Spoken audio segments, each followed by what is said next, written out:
Hey guys, just thought I'd make a quick video just showing you the updates to the wireless mount and the changes I made to address some issues we ran into in Boston. So this is the upgraded mount.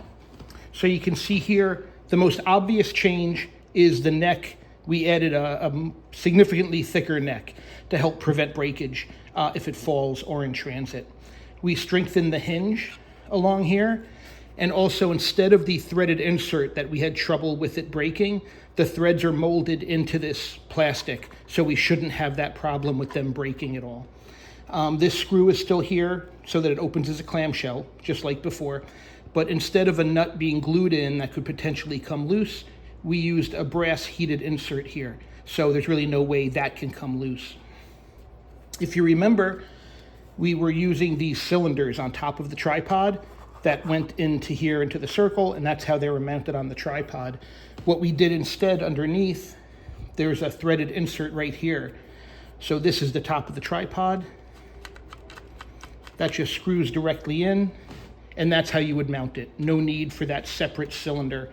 And it also makes the weight a little bit more centered on there. The other thing you'll notice that we did, you'll notice there's no nut glued into the top here or in the bottom in the mounting holes. It's actually a blind nut that's embedded inside the plastic, so it can't come loose. Nothing we do would make that pop loose or fall out.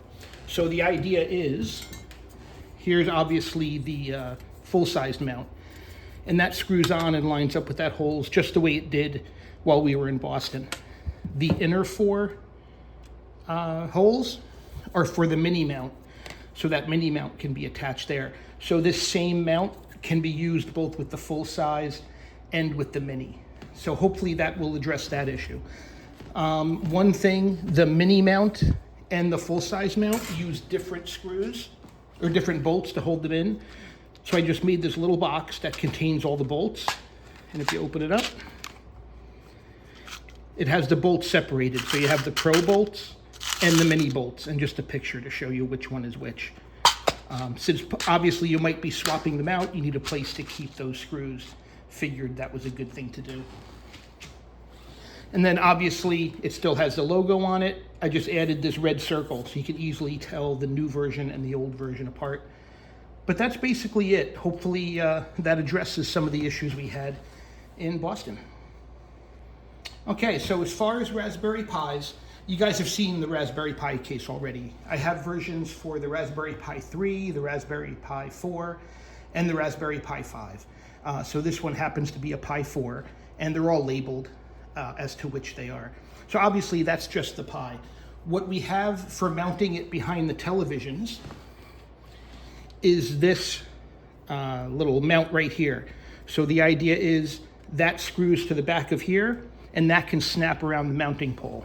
So just to show you how this works, I have this box for the Raspberry Pi pole mounts, and it has little bolts and a little screwdriver. So all you do is pop that in there, and then we're just going to screw that down. You don't want to screw it like super tight, you just want to snug it up.